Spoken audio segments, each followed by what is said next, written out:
हाय, good evening. मी संजय घरत आणि आज आपण कोविड-19 ह्या ज्या पॅन्डेमिक चालू झाले गेले 2 महिने आपण ह्याच्यापासून खूप जास्त सफर करतोय आणि सगळेजण खूप टेन्शनमध्ये एक्झॅक्टली काय करायचं काय नाही. आणि खूप आता प्रमाण वाढतंय. सुरुवातीला सगळ्यांना असं वाटलेलं का ह्या गोष्टी सगळ्या थांबतील, पण तसं काही झालं नाही. 3 आठवड्याचा लॉकडाऊन झाला, तो संपला. लोकांना वाटलं पुढचं परत 15 दिवस चालू होईल, तो संपेल आणि मग कोरोना गायब होईल. पण त्याच्यानंतर पण कोरोना काय जायचं नाव घेत नाही आणि आता मेचा तिसरा लॉकडाऊन 3.0 संपलाय आणि आता आज डिक्लेअर होईल रात्री 8 वाजता का लॉकडाऊन 4चं काय होणार. सगळेजण खूप टेन्शनमध्ये आहेत ॲक्च्युली, का काय करायचं काय नाही, पुढे काय होणार आहे आणि हे कोरोनाचं कसं होणार आहे. खूप प्रयत्न चाललेत आणि अख्ख्या जगाचे प्रयत्न चाललेत का ह्याच्यावरती नक्की काय करायचं. आणि लॉकडाऊनच करून सगळं थांबणार नाही आहे हे आता सगळ्यांना कळून चुकलं. अमेरिकेत प्रचंड केसेस वाढल्या आहेत, इटलीमध्ये कमी झाल्या परत वाढल्या, स्पेनमध्ये कमी झाल्या परत वाढल्या आणि सगळ्या गोष्टी अशा विचित्र व्हायला लागल्यात का कोणाला निर्णय घेता येत नाही का ह्याच्यामध्ये आपण एक्झॅक्टली काय करायचं आणि आपण ह्याच्या पुढचा काळ कसा काढायचा. आता मला असं वाटलं का ह्या बाबतीमध्ये ॲज अ नॅचरोपॅथ मी तुमच्या सगळ्यांशी कनेक्ट होऊन मला जे वाटतं, मला जे जाणवतं, माझी जी काय अंडरस्टँडिंग आहे आतापर्यंत, मी जे काय शिकलो आहे, माझा जो काय अनुभव आहे त्याच्यावरनं मला वाटलं का मला जे काय वाटतं ते मी एक्सप्रेस करावं आणि त्याच्यानी जे काय माझ्या जवळचे लोक आहेत, जे मला ओळखतात, त्यांना त्याच्यातनं काहीतरी फायदा होईल, म्हणून हा सगळा घाट घातला. आता सगळ्यामध्ये एवढं आता झूम मिटिंग आणि फेसबुक लाईव्ह हे एवढा सगळा प्रकार वाढला आहे का लोकांना ॲक्च्युली आता कळत नाही का मी बघायचं तर काय बघायचं. तेवढा टाईम लोकांकडे नसतो. त्याला मी फोन करतो ते सगळेजण म्हणतात का मी आता झूमवरतीच असतो किंवा फेसबुकला बरं काय बघत असतो. यूट्यूबला लोक बरंचसं इन्फॉर्मेशन बघतायत. खूपशी इन्फॉर्मेशन आहे जी आपल्याला बातम्यांमधनं मिळते आणि एकूणच असं वातावरण आहे का भीतीचं वातावरण आहे. सगळ्यांना वाटतं का आता काय माझ्या घरात येणार, मग मी आजारी पडणार आणि त्याचं काय करायचं, क्वारंटाईन फॅसिलिटी 14 दिवस कसं राहणार, काय खाणार पिणार आणि सगळ्यांचा त्रास होतो त्या सगळ्या गोष्टी. तर हे एक्झॅक्टली काय आहे, कोरोनामध्ये आपण काय करायला पाहिजे. आपण हे लॉकडाऊन संपल्यावरती पण काय व्यवस्थित असणार नाही, कोरोना तिकडेच असणार आहे. आपण काय करायला पाहिजे. आता सगळेजण एवढी माहिती देत आहेत का हात धुवा, सोशल डिस्टन्सिंग करा, मास्क बांधा आणि सो ऑन, म्हणजे बऱ्याचशा गोष्टी आणि ते सगळं तुम्ही ऐकताय. मी त्याच्यावरती परत रिपीट करून त्याच्यामध्ये वेळ घालवण्यात काही अर्थ नाही. सगळ्यांना माहिती आहे की एक्स्टर्नल लेवल काय करायला पाहिजे. आणि हे पेंडेमिक काय असं पटकन थांबणार नाही का बाबा 6 महिने झाले थांबेल. आपलं जे काय लाईफ आता जे लॉकडाऊनच्या आधीचं होतं ते तसंच परत सुरू व्हायला मला वाटतं खूप जास्त कालावधी लागणार आहे. तो 6 महिन्याचा असू शकेल, तो वर्षाचा असू शकेल, तो कदाचित 2 वर्षाचाही म्हणजे असू शकेल. मला काय किंवा कोणाला त्याचं गणित बांधता येत नाही आणि म्हणून प्रत्येकजण हा खूप केअरफुली पावलं उचलतोय तर मी काय करायला पाहिजे. गव्हर्नमेंट विचार करते की कसं स्टेप्स घेतले पाहिजे आणि ह्या सगळ्याचा load ultimately as a individual आपल्या सगळ्यांवरती आलाय. आपल्याला नाही कळत आहे का काय करायला पाहिजे. बिझनेसला ज्यांचे जे बिझनेस आहेत त्यांना नाही कळत आहे त्यांचं काय करायला पाहिजे. जे लोक लो अर्निंग ग्रुप आहे त्यांना नाही कळत काय करायला पाहिजे. जे हाय अर्निंग ग्रुप आहे त्यांना पण नाही कळत का आपण काय केलं पाहिजे. हे एवढ्या सगळ्या तणावाच्या आणि कन्फ्युजन परिस्थितीमध्ये आपण आता स्वतःची काळजी घेणं खूप गरजेचं आहे. कारण आपण बघतोच आहे का गव्हर्नमेंटची सिस्टीम ही कितीही चांगलं काम केलं, किती टॉप क्वालिटीच्या त्यांनी सगळ्या फॅसिलिटीज प्रोव्हाइड केल्या तरी त्याचं एक लिमिट आहे. त्या लिमिटच्या बाहेर नाही करू शकत. आज मी बघतोय का मुंबईमध्ये 1 लाख बेड्स तयार करण्यात, 1 लाख बेड्स आणि मुंबईची लोकसंख्या ऑलमोस्ट 1.5-2 करोड आहे. तर एवढ्या पॉप्युलेशनमधला 1 लाख हा फार एकदम शॉर्ट पर्सेंटेज आहे आणि इन्फेक्शन हे वाढत जाणारच आहे. आणि आपण बघतोय लॉकडाऊन करून पण त्याचा स्पीड वाढला आहे. तर लॉकडाऊनने काम फक्त काय केलंय, तर स्पीड ब्रेकरचं जे काम असतं ते लॉकडाऊनने केलंय. जेव्हा व्यवहार सगळे सुरळीत व्हायला लागतील, लोक बाहेर यायला लागतील, त्यावेळेला स्प्रेडिंगचा रेट अजून वाढेल. आणि त्या कालावधीत आपण काय केलं पाहिजे आणि नॅचरली आपण कसं करू शकू, काय करू शकू, ह्याचं अंडरस्टँडिंग करण्यासाठी किंवा अंडरस्टँडिंग आपण सगळेजण मिळून करूया. मी कोण असा तुम्हाला ज्ञान द्यायला आलो नाही, मी फक्त गप्पा मारला आलोय. तर बाबा मला जे काय कळतंय आणि जे काय नॅचरोपॅथीच्या लाईटमध्ये जे काय मी समजू शकतो ते मी सांगून प्रत्येकाने आपापली जबाबदारी घेतली आणि स्वतःची काळजी घेतली तर आपण सगळेजणच आणि आपली फॅमिली ह्याच्यामधून आपण स्वतःला वाचू शकतो. आता ह्या जे काय टॉकचा मी कालावधी ठेवला हा 30 मिनिटाचा ठेवला, कारण त्याच्याहून जास्त लोकांना आता ऐकवणं पण मला बरोबर नाही वाटलं, कारण सगळेजण खूपच ऐकतात. दुसरी गोष्ट, या 30 मिनिटामध्ये पूर्ण सब्जेक्ट संपू शकत नाही. त्याच्यामुळे हे सिरीजमध्ये करण्याचा माझा प्रयत्न आहे. तर आठवड्यातनं 2दा आपण ह्याच्यामध्ये भेटत जाऊया. एक आज संडे आहे आणि वेनसडेला 6 वाजता आपण परत भेटू. एक अर्ध्या तासाचं सेशन असेल. तुमची जर डिमांड असेल तुम्ही मला कळवा. मला तुम्ही सजेस्ट करा का जर जास्त वेळ पाहिजे तुम्ही जास्त वेळ देईल, पण 45 मिनिट्सपेक्षा वरती करणं मला वाटत नाही का ते योग्य असेल. सगळ्यांचा टाईम खूप इम्पॉर्टंट आहे आणि कमीत कमी वेळेमध्ये जास्तीत जास्त आपण अंडरस्टँडिंग केलं तर आपल्याला बरं होईल. तर रविवार आणि बुधवार या 2 दिवशी आपण भेटूया आणि जेवढं काय ह्याची अंडरस्टँडिंग करता येईल तेवढी अंडरस्टँडिंग करूया, सो दॅट आपण प्रत्येकजण इक्विप होऊ स्वतःची काळजी घ्यायची. आता आपण चालू करूया का एक्झॅक्टली नॅचरोपॅथी काय आहे, इम्युनिटी काय, ह्याच्याबद्दल आपण स्टार्ट करू. नॅचरोपॅथीचं आपण नंतर घेऊया, पण आजच्या दिवशी मी आपण अंडरस्टँड करूया का इम्युनिटी काय आणि जे काय सगळं होतं म्हणजे आजार कसे होतात, त्याचं मूळ कारण काय, ह्याच्याविषयी आपण आज बोलूया. तर इम्युनिटी काय, तर लोकांना इम्युनिटी हीच संकल्पना माहिती नाही. इम्युनिटी म्हणजे असा कुठला तरी एक पार्ट नाही आहे का बाबा जो आहे तो काम करतो. म्हणजे जसं आपला बॉडीमध्ये ऑर्गन आहे, ब्रेन आहे, हार्ट आहे, लंग्स आहेत, आपलं डायजेस्टिव्ह सिस्टीम आहे, असे वेगवेगळे पार्ट आहेत. आपल्याला माहितीच असते, आपण डोळ्यांनी बघू शकतो. इम्युनिटी हा जो पार्ट आहे ना, हा आपल्या डोळ्यांना दिसत नाही, तो असतो पण आपल्याला कधी दिसत नाही. ते नक्की काय आहे ते आपण आता जाणून घेऊया. इम्युनिटीचा जर डिक्शनरीचा अर्थ बघितला तर बॉडीची डिफेन्स सिस्टीम हा इम्युनिटीचा अर्थ आहे. आता डिफेन्स सिस्टीम कशी असते काय असते आपण आता समजू.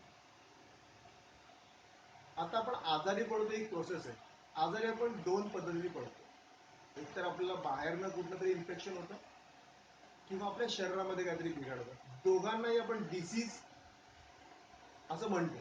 आता डिसीजचा अर्थ काय, तर डिस इज म्हणजे जेव्हा आपण इज मध्ये नसतो ह्याचा अर्थ तो डिसीज आहे. आता बाहेर न होणाऱ्या कुठल्या गोष्टी आहेत त्या आपण समजून घेऊ. आता पहिली गोष्ट आहे का बाबा जम्स. आपण ते कोलगेट बिलगेट आपण बघतो ना, त्या ऍडमध्ये असतं बाबा ते जम्स किल करता है, नमक वापरो, ये वापरो, वो वापरो. तर ते जम्स, त्याच्यानंतर असतात बॅक्टेरिया आणि तिसरा असतो व्हायरस. आता पावसाळ्यात किंवा सीझन चेंज होताना आपण बरंच डॉक्टरकडनं ऐकतो व्हायरल इन्फेक्शन झालं, व्हायरल इन्फेक्शन झालं. याचा अर्थ काय का व्हायरस ॲटमॉस्फिअरमध्ये आहेत आणि त्याचा आपल्यावरती परिणाम होतो आणि आपण आजारी पडतो. पण डॉक्टर त्याला काहीतरी औषध देतो आणि आपण त्याच्यातनं बरं होतो. आता बॅक्टेरिया काय आहे, तर बॅक्टेरिया एक ऑर्गॅनिझम वेगळा. आता मी त्याच्या डिटेलमध्ये किंवा सायन्समध्ये जात नाही, कारण का तो आपला विषय नाही आहे. खूप जास्त डीपमध्ये मला जायचं नाही. तर बॅक्टेरिया घटक आहे, व्हायरस एक घटक आहे. बॅक्टेरिया पण आपल्याला त्रास होतो आणि त्यांच्या साईजवरनं आणि त्यांच्या मुवमेंटवरनं आपण त्यांना कळतो. तर जर्म्स, बॅक्टेरिया आणि व्हायरसेस हे आपल्या शरीरामध्ये जातात, आत कुठल्या कुठल्या मोडमध्ये जातात. आता जसं कोरोनाचं आहे, आपल्याला सगळ्यांनी सांगितलं का बाबा तो डोळ्यातनं जातो, कारण का तिकडनं एक त्याला गेटवे आहे, नाकानं जातो तिकडनं गेटवे आहे, तोंडातनं जातो तिकडनं गेटवे आहे. म्हणून आपण हे सगळ्या गोष्टी प्रोटेक्ट करतो. म्हणजे तुम्ही जर बघितलं असेल तर कुठल्या डिस्पेन्सरीमध्ये गेलो तर डॉक्टर सगळे असा तो असा एक हेल्मेट सारखा शिल्ड असतो, तो शिल्ड लावतात, मास्क लावतात. त्याच्यामुळे कोणी शिंकलं काय केलं तर ते त्या पर्टिक्युलर त्या गेटवे मार्फत आपल्या शरीरामध्ये तो विषाणू प्रवेश नाही करत. आता मराठीमध्ये बॅक्टेरिया आणि विषाणू आणि जीवाणू, बॅक्टेरियाला जीवाणू म्हणतात आणि व्हायरसला विषाणू. तर ह्या गोष्टी आपल्या शरीरावरती अटॅक करतात. आता अटॅक करतात म्हणजे नेमकं काय करतात, तर कुठल्याही व्हायरसचा किंवा बॅक्टेरियाचा हेतू नसतो का जाऊन आपल्याला मारायचा. आता जगाची जी उत्पत्ती झाली तेव्हापासून आपण सेल्स पासून आपण बनत गेलो. आता त्या सेल्समधला माणूस पण बनलाय, सेल्समधला जनावर पण बनले, सगळ्या गोष्टी बनलेल्या. तर हे जे सेल्स आहेत, ह्या सेल्समध्ये त्या सेल्स बरोबर बॅक्टेरियाच्या किंवा व्हायरसच्या सेल्सला राहायचं असतं. हाच त्यांचा उद्देश असतो. म्हणजे बॅक्टेरिया आणि व्हायरसला त्यांचा स्वतःचा डीएनए प्रमोट करायचा असतो, म्हणून ते येऊन आपल्या डीएनए बरोबर दोस्ती करायला बघतात. पण आपली बॉडीची जी नॅचरल सिस्टीम आहे त्याला माहिती आहे का आपली बॉडी आतमधनं सिस्टीम कशी आहे, आणि त्याला माहिती असतं तर बाबा हे आपले शत्रू आहेत किंवा आपले मित्र आहेत. आता जेव्हा व्हायरस किंवा बॅक्टेरिया येतात तेव्हा त्यांना असं वाटतं का बाबा हे काहीतरी बाहेरनं आक्रमण झालेलं आहे, आणि त्यावेळेला आपल्या शरीराची जी प्रतिकार क्षमता आहे ती त्या व्हायरसेस किंवा बॅक्टेरिया बरोबर फाईट करायला सुरुवात करते, आणि त्यावेळेला त्याचे परिणाम आपल्या शरीरावरती घडून येतात. आता ते काय घडून येतात, तर आपल्या शरीराचं टेम्परेचर वाढतं, त्याला आपण ताप असं नाव देतो. आपल्या शरीरामध्ये म्युकस आहे. आता म्युकस म्हणजे जो शेंबूड येतो, आपण सर्दी खोकल्यामध्ये कफ येतो किंवा सर्दी झाला की शेंबूड येतो, त्या गोष्टीला म्युकस म्हणतात. त्याची लेअर आपल्या आतमध्ये फुफ्फुसावरती असते किंवा बऱ्याच ठिकाणी त्याचं लायनिंग असतं. तर ह्या म्युकस वगैरे त्यावेळेला सर्दीच्या आणि याच्या माध्यमातून बाहेर पडतो, जो एक्सेस झाला तर आपल्या शरीरासाठी हानिकारक असतो, आणि जो व्यवस्थित असला तर आपल्या शरीरासाठी तो गरजेचा आहे, म्हणून त्याची सिस्टीम बनलेली. तर सर्दी होतो, खोकला होतो, ताप येतो, ही सगळी लक्षणं आहेत. जेव्हा व्हायरसेस किंवा बॅक्टेरियाचा अटॅक होतो त्यावेळेला आपली डिफेन्स सिस्टीम या माध्यमातून त्याला फाईट करायचा प्रयत्न करतो. आता जेव्हा अशा सगळ्या गोष्टी होतात त्यावेळेला आपले व्हाईट ब्लड सेल्स आहेत ते त्या व्हायरसेसवरती अटॅक करतात आणि त्याला मारायचा प्रयत्न करतात, आणि मग ते त्यांचं मारामारी चालते. दुसरी एक म्हणजे एक फौज असते, एक फौज मारामारी करते, एक फौज ऑब्झर्वेशन करते, ती स्ट्रॅटेजी बनवतात. पुढे जर यांचा प्रादुर्भाव वाढला किंवा हे मेले नाही तर त्याच्या पुढे काय करायचं, आणि त्याच्यानंतर मग त्याच्यावरती कंटिन्युअस आतमध्ये हे आपल्या मेंदूला कळत नाही, ही आतमध्ये आपल्याला नकळत चाललेली सिस्टीम आहे ज्याच्यावरती आपलं अजिबात कंट्रोल असतो, हे बॉडी स्वतः करत असते. तर ही अशी पद्धतीने आपले इम्युनिटीचं काम चालतं.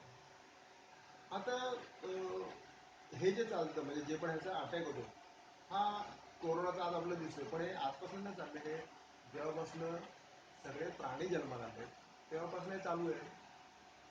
असं नाही का बाबा कुठली गोष्ट होणारच नाही किंवा कुठल्या गोष्टीला इरॅडिकेट करण्यासाठी म्हणजे पूर्ण सिस्टीम लावून तो इरॅडिकेट होऊ शकतो. आज मी साधं उदाहरण सांगतो, पोलिओसारखा आजार आहे, गेले कित्येक वर्ष अख्खं जग याच्यावरती काम करतं. रोटरीसारखी संस्था त्याच्यावरती एवढे अब्जावधी त्याच्यावरती डॉलर्स खर्च केले. आजही पोलिओचं कम्प्लिटली इरॅडिकेशन झालेलं नाही आहे. गेले कित्येक वर्ष याच्यावरती काम चालू आहे. आपल्याकडे दरवर्षी जाऊन असतात. तर पोलिओसारखा आजार जो एवढा फास्ट इन्फेक्शन त्याचं होत नाही, आणि तो कोणाला तरी ताप येतो आणि होतं, आणि ते पण बऱ्याचशा गलिच्छ वस्तीमध्ये किंवा जिथे पुअर फॅसिलिटीज आहेत अशा ठिकाणी होतं. म्हणजे आता फक्त अफगाणिस्तान आणि पाकिस्तानमध्ये राहिल्या तो अशा ठिकाणी पण राहिलाय तो आता अख्ख्या जगामध्ये नाहीसा झालाय, तरी पण त्याला एक कालावधी लागला. आज 20 वर्ष काम चालू आहे तरी पण हे संपलं नाही. तर कोरोनासारखा फास्ट स्प्रेडिंग होणारा जो व्हायरस आहे तो एवढ्या पटकन संपेल अशी मला तरी आशा वाटत नाही, आणि त्याच्यासाठी आपण स्वतःलाच बलवान बनवणं इम्पॉर्टंट आहे. आता हे व्हायरसेस वगैरे होतात ते कसे होतात आणि पहिल्यापासून किती झाले. आता पूर्वी बघितलं तर स्मॉलपॉक्स म्हणजे देवी, तुम्हाला सगळ्यांना माहितीच आहे, देवीचं किती वर्ष म्हणजे किती वर्ष त्याचा त्रास होता. नंतर लस आली आणि आता लस आल्यामुळे ते गेलं. पण एवढ्या वर्ष ह्युमन काइंडनी तर ते झेललंच आहे, बरोबर. त्याच्यानंतर दुसरा आहे प्लेग सारखा महाभयंकर आजार ज्यांनी पूर्ण जगाला वेठीला धरलेला, तो येऊन गेला. मागच्या डेकेडमध्ये इन्फ्लुएन्झा झालेला तेव्हा 5 करोड लोक मेलेली. आणि असं सतत सतत होत असतं. सी आता या सगळ्या गोष्टीमध्ये मानवजात संपली का? कारण हे डीएनएची वॉर आहे. हे आपलं आपलं आपलं स्वतःचं शरीर दिसतं, मी मरणार असं प्रत्येकाला वाटतं, आणि ह्याच्यामुळे सगळं प्रॉब्लेम आहे. जेव्हा अशा साथीचे रोग वगैरे येतात ना, प्रत्येक माणसाला भीती वाटते का मी मरणार. आता सैन्यामध्ये प्रत्येक माणूस भरती होतो आणि ज्यावेळेला तो वॉरवर जातो, त्या वॉरवरती आपल्याला माहिती आहे डेफिनेटली मारणार, पण प्रत्येक सैनिकाच्या मनात असतं त्या बाजूच्याला गोळी लागेल पण मला लागणार नाही, मी सेफ राहील. याच मेंटॅलिटीमध्ये असतो, म्हणून तो तिकडे पॉझिटिव्हमध्ये असतो. आणि असं काही आजार चालू झाले तर आपल्याला भीती वाटते का बाबा मलाच होईल पहिला, आणि आपण घाबरून जातो. आता ह्याच्यामध्ये हे जे सगळे आजार आहेत, आता HIV सारखा जो आजार आहे तो पण व्हायरसच आहे. HIV त्याच्यापासून पण आपलं जग, पूर्ण जग फाईट करते. आज एवढे वर्ष झाले HIV चं, म्हणजे HIV जेव्हा आला आणि मनुष्याला व्हायला लागला, आज एवढे वर्ष झाले तरी पण HIV वरती फुलप्रूफ सोल्युशन मिळालंय का? तर नाही मिळालंय. बरं आता करोनाचं काय? करोनाची लस शोधायला लागलेत. अरे पण लस शोधून त्याचं प्रोडक्ट बनवून सगळ्या लोकांना देण्यामध्ये कालावधी आहे. त्या दिवशी मी WHO बघत होतो, तर WHO ने सांगितलं की बाबा जरी लस आज आज जरी झाली आणि ती म्हणजे व्यवस्थित आहे, काय प्रॉब्लेम नाही, 100% परफेक्ट झालेली, तरी पण त्याचं ऍक्च्युअल प्रोडक्शन व्हायला एक 15 ते 18 महिन्याचा टाइम आहे. नॉर्मल वॅक्सिन जी तयार होते ना त्याला 4 वर्ष ते 5 वर्ष लागतात. तो एकदम स्पीड आहे, कारण का जगामध्ये जवळपास 800 शास्त्रज्ञ त्याच्यावरती काम करतात. प्रत्येक वेगळ्या देशामध्ये चालू एक पोर्टल आहे, त्याच्यामध्ये सगळे शास्त्रज्ञ एकमेकांना हेल्प करतात.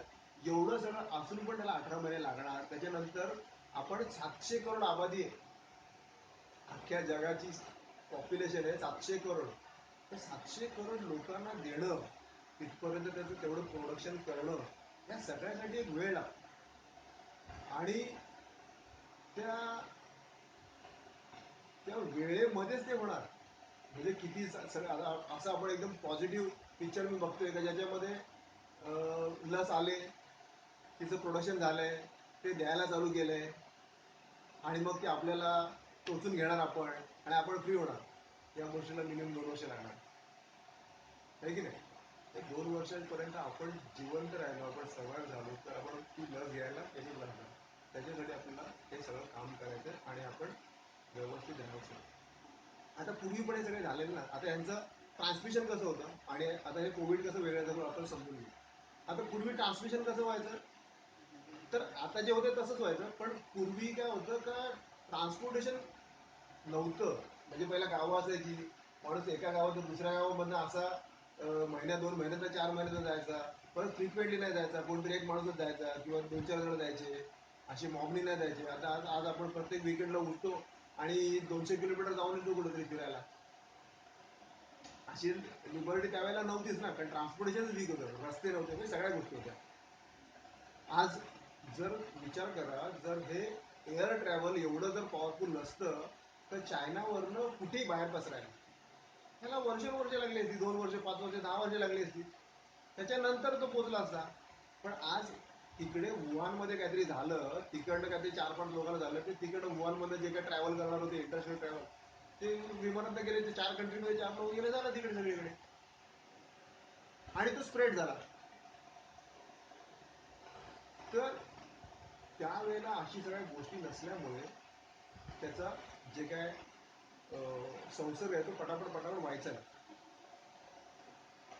आणि परत सोशल मिशन ते सगळं आपण लांबत राहायचो, आपल्या काही सिस्टीम्स होत्या, प्रत्येक संस्कृतीच्या वेगवेगळ्या सिस्टीम्स आहेत, त्याच्यामुळे ते तेवढं फास्ट पसरलं नाही. दुसरी गोष्ट, प्रत्येक बॅक्टेरिया आणि व्हायरस हे नॉर्मल एन्व्हायरमेंटमध्ये राहायचं त्यांची कॅपॅसिटी. आता काय कॅपॅसिटी आहे का, मग 2-4 तास, 8 तास, 10 तास, जसा HIV जे काही संक्रमण आहे ते फिजिकल इंटरॅक्शन आल्यावरतीच होतं, असं काय होत नाही, बरोबर. त्याच्यानंतर प्लेगचं होतं, ते उंदरामुळे व्हायचा, किंवा आपण मध्ये वस्तीत असलं तरच व्हायचा, वस्तीच्या बाहेर जाऊन कोण राहिले तर नाही व्हायचं, म्हणून लोक गावाच्या गावात सोडून जायचे.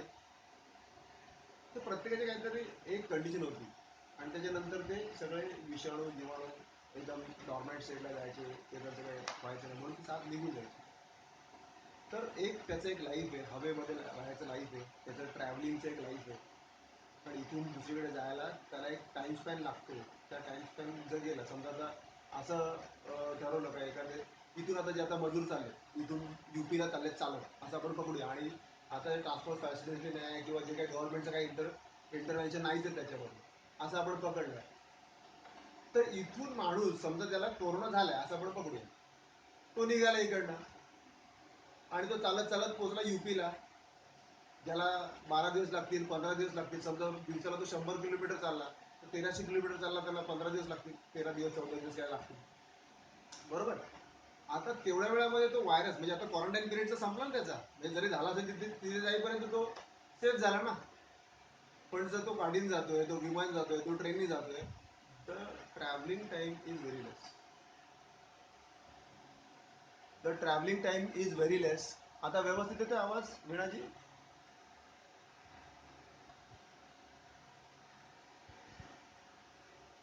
आवाज व्यवस्थित येतोय? तर ट्रॅव्हलिंग टाइम हा आता लिमिटेड असल्यामुळे ना त्याचा त्याचं जे संक्रमण आहे ते फास्ट आहे.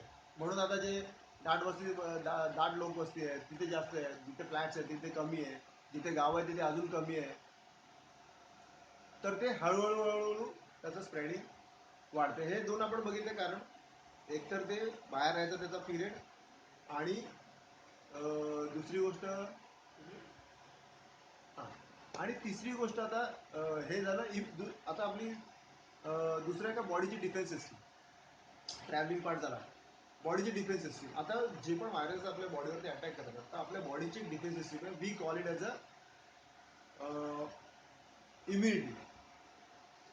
तर जेव्हा पण व्हायरस किंवा बॅक्टेरिया आपल्या शरीरामध्ये जातो त्यावेळेला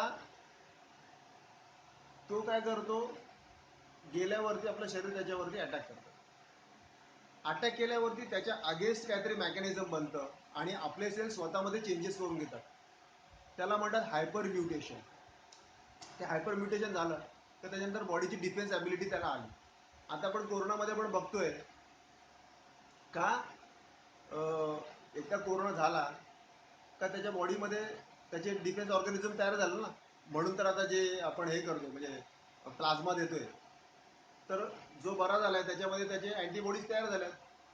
मग तो प्लाझ्मा दुसऱ्याला दिला का तो व्यवस्थित झाला, कारण त्या ऑलरेडी तयार झालेल्या अँटीबॉडीज त्याच्या शरीराला हेल्प करतात आणि त्याचं जे ऑर्गॅनिझम आहे ते शिकून घेतं का बाबा हे आता नवीन हे लोक आले तर ह्यांना असं असं कळलेलं आहे. माहिती ना, आपण जसं नॉलेज एकमेकांना शेअर करतो आणि त्या माणसाला पण ते कळायला लागतं, ट्रेनिंग्स असतात सेम त्या टाईपचं. तर ट्रेंड म्हणजे प्लाझ्मा थ्रू तरी ट्रेंड झालेले ऑर्गॅनिझम तिकडे सिस्टीममध्ये टाकून दिलं, ते शिकले आणि ते बरोबर करायला लागले. तर ह्या टाईपचं हायपर म्युटेशन होतं आपल्या शरीरामध्ये आणि त्याच्यामुळे आपण बरे होतो. आता हे झाले दोन प्रकार, एक तर एक व्हायरसचं लाईफ झालं आणि दुसरं आपलं स्वतःची प्रतिकार क्षमता.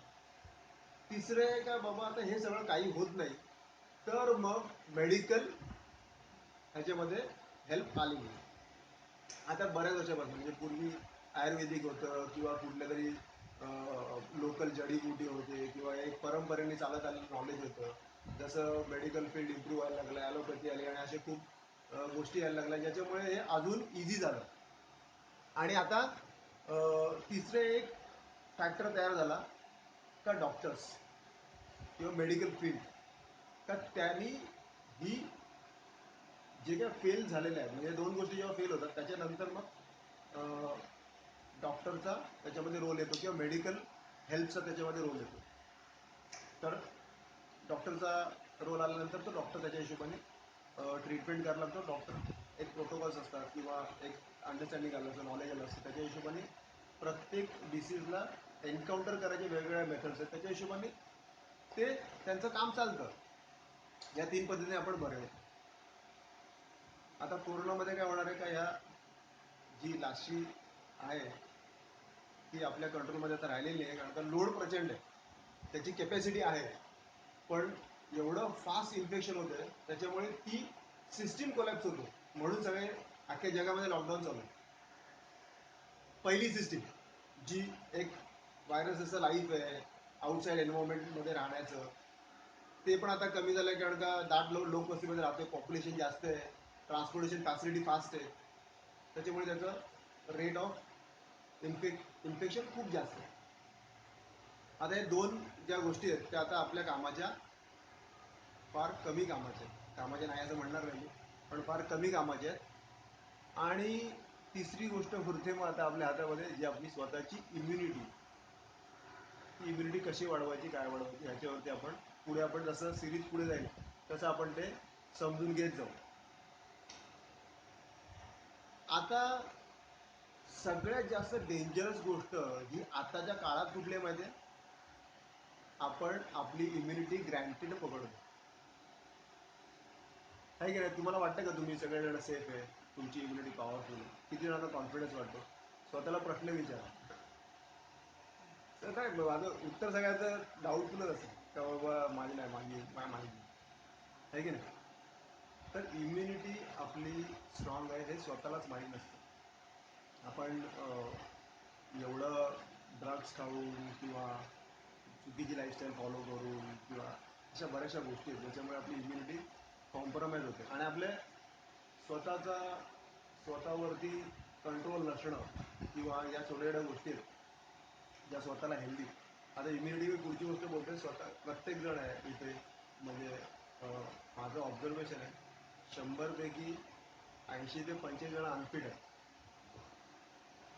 80 to 85 अनफिट आहेत आणि 15 ते 20% फिट आहेत. तर हे अनफिट आहेत, ते अनफिट काय आहे त्याची बरीच कारणं आहेत आणि जोपर्यंत ती समजून घेत नाहीत आणि ज्याच्यावरती काम करत नाही तोपर्यंत हेल्दी माणूस असतो त्याचीच इम्युनिटी चांगली असते, अनहेल्दी माणसाची इम्युनिटी चांगली असत नाही. जे लोक जिमला जातात, वर्कआउट करतात, याचा अर्थ ते हेल्दी आहेत असं नाही. Healthy can be unfit and fit can be unhealthy. ह्या दोघांमध्ये मेजर डिफरन्स आहे, तो तुम्ही समजून घ्यायला पाहिजे. तर आता आपण इम्युनिटी आपण स्वतःला म्हणजे खूप जास्त ग्रँटेड पकडले म्हणून हे सगळे चॅलेंजेस आहेत. आता आपण जे काय जगतो त्याच्यामध्ये बऱ्याचशा गोष्टी, इम्युनिटी खराब असल्यामुळे काय काय होतं तर आपल्या बाहेरनं जे काय व्हायरसेस आहेत, जर्म्स आहेत, बॅक्टेरिया आहेत जे अटॅक करतात, आपल्या आतमधनं काय काय गोष्टी तयार होत आहेत, जसं डायबिटीज आहे, ब्लड प्रेशर आहे, कोलेस्ट्रॉल आहे, हार्ट इश्यूज आहेत, अल्झायमर आहे, पार्किन्सन्स आहे, हे असे म्हणजे अशा खूप गोष्टी आहेत ज्या लाईफस्टाईलमुळे आपल्या बिघडलेल्या आहेत आणि ते आपल्या आयुष्यात आलेल्या आहेत. आता कोरोनाचं स्टॅटिस्टिक्स बघितलं तर 80% लोकांना त्याची लक्षणं पण जाणवत नाही. आता 80% लक्षणं कोणाला जाणवणार? त्यांची इम्युनिटी स्ट्रॉंग आहे त्यांना, बरोबर. 20% लोकांना मेडिकल हेल्प लागेल. आता मेडिकल हेल्प म्हणजे ती सिरियस नाही लागत, इम्युनिटी त्याची कॉम्प्रोमाइज आहे म्हणून त्याला काहीतरी सिमटम्स दिसायला लागले, सिमटम्स दिसल्यानंतर त्याला ॲडमिट केलं गेलं. जे काय 20% पॉप्युलेशन ॲडमिट झालेली आहे त्याच्यापैकी 25% म्हणजे जे काय इन्फेक्टेड आहेत त्याच्यापैकी 25% लोकांना म्हणजे टोटल याच्या 5% लोकांना त्याचं सिरियस कॉम्प्लिकेशन होण्याचा धोका आहे. मग डेथ पण होऊ शकते किंवा खूप जास्त वर्स्ट कंडिशन होऊ शकतात. आता हे 5% कोण असू शकतील? ज्यांची हेल्थ कॉम्प्रोमाइज झाले, ज्यांना असे बरेचसे लाईफस्टाईल डिसऑर्डर होतात, त्यांनाच ते इश्यू होणार आणि त्यांचं आजारी पडण्याचं किंवा पुढे जाण्याचं त्यांचं जास्त चान्सेस आहे. तर ते पण गोष्टी आपल्याला रिव्हर्स करता आल्या पाहिजेत. आणखी एक गोष्ट आहे का आता लोकांची वय पूर्वी एक म्हणजे डेथ रेशो होता त्याचा एज होतं तर कमी होतं. आता सगळे जे काही मेडिकल फॅसिलिटीज आल्या त्याच्यामुळे माणूस जास्त जगायला लागला, पण क्वालिटी आहे का? आयुष्याची शेवटची 8 ते 10 वर्ष हे स्टडी सांगतो का म्हणजे जो 70 क्रॉस केला आहे तो आयुष्याची शेवटची 10 वर्ष कमीत कमी 5 ते 7 प्रिस्क्राईब ड्रग्ज घेऊन चालवत असतो. त्या गोळ्यांवरती तो जगतो, तो फिट नसतो. हे स्टडी जातो. आता सगळेच नाही आहेत. आता कोण असेल तर त्याला परत राग येईल का बाबा, अरे मी तर खात नाही. हे सगळेच नाही आहे, पण मेजॉरिटी लोकांची मी गोष्ट करतोय, त्यांना हे सगळे त्रास आहेत. बरं, आणि त्याच्यामध्ये पण जसं कुठलंही मशीन जुनं झालं तर त्याचं एक फंक्शन करायची कॅपॅसिटी असते. तसंच आपल्या शरीराची पण आहे. ती 50 नंतर डिटोरेट होते, 60 नंतर अजून होते, 70 नंतर अजून होते. आणि सगळं खाणं पिणं लाईफस्टाईल सगळ्या गोष्टींवरती अवलंबून असतं. तर खूप सगळं व्यवस्थित केलं तरी पण एक बॉडीची डिटोरिएशनची एक त्याचा एक पेस आहे. त्याच्या हिशोबाने ते हळूहळू कमी व्हायला लागतं. त्याच्यानंतर पण आपण खूप जास्त फिट राहू, हेल्दी राहू अशा लोकांच्या अपेक्षा आहेत. आणि त्या सगळ्या अपेक्षा या मेडिकल हेल्पवरती त्याने आदरून ठेवलेलं आहे. स्वतः काय करायचं नाही. लोक फार म्हणजे काय अर्धा किलोमीटर 1 किलोमीटर चालला का त्यांना वाटतं का एक्सरसाइज केली. तर हे सगळे चॅलेंजेस आहेत. ट्रान्सपोर्टेशन फास्ट झालं आहे, त्याच्यामुळे सगळ्या गोष्टींचा त्रास होतो आहे. प्रदूषण जास्त वाढलेलं आहे, लँड कंटॅमिनेटेड आहे, एअर कंटॅमिनेटेड आहे, त्याच्यानंतर वॉटर कंटॅमिनेटेड आहे. हे सगळं कंटॅमिनेटेड पिऊन पिऊन पिऊन खाऊन आणि त्याचा आपण श्वास घेऊन सगळं त्रास व्हायला लागले. आज बघितलं, जेव्हा लॉकडाऊन झाला आहे, अख्ख्या जगामध्ये चेंजेस झाले. ज्या नद्या करोडो अरबो रुपये खर्च करून शुद्ध होत नव्हत्या त्या बऱ्या झाल्यात. म्हणजे मी एक लास्ट आपलं थोडंसं विषांत होईल, पण मी सांगायचं मला बरं वाटतं. त्या उल्हास नदीच्या इकडे, म्हणजे तिकडे उल्हासनगरच्या इकडे, शहाळच्या इकडे, तिथे केमिकल फॅक्टरीमुळे तिकडे जलपर्णी भरपूर आली. आता 2 महिन्यामध्ये ती जलपर्णी गायब झाली. आहे की नाही? का झाली गायब? कारण का प्रदूषण कमी झालं, त्याच्यामुळे सगळ्या गोष्टी झाल्या. तर ह्याच्यामुळे पण बरेच बदल घडत आहेत. आता आपण स्वतः जागरूक होऊन या सगळ्या गोष्टी करायला पाहिजे. आणि ही इम्युनिटी कशी कशी वाढेल, किती वाढेल, कशी वाढवायची, काय करायचं, ह्याच्यासाठी आपण वेळोवेळी भेटत जाऊ. आज अर्ध्या तासाचा वेळ झालेला आहे. पुढच्या टॉपिकमध्ये मी तुम्हाला समजून सांगेन का बाबा नॅचरोपॅथी म्हणजे एक्झॅक्टली काय. लोकांना बरंच कन्फ्युजन असतं. लोकांना बहुतेक जणांना समजत नाही का what is allopathy, what is homeopathy, what is इलेक्ट्रोपॅथी, what is Ayurveda and what is naturopathy. तर नॅचरोपॅथी एक्झॅक्टली काय हे आपण नेक्स्ट याच्यामध्ये समजून घेऊ. नॅचरोपॅथीचा रोल कसा आहे आणि नॅचरोपॅथीचा आधार घेऊन आपण स्वतःला कसं हेल्दी करू शकतो, किंवा इम्युनिटी कशी वाढू शकतो. अशी इम्युनिटी आज हा एकदम कॉमन टर्म आहे म्हणून मी वापरतो. पण हे तुम्ही रेग्युलर लाईफमध्ये केलं तर तुमचं लाईफ अजून जास्त बेटर होतं, अजून जास्त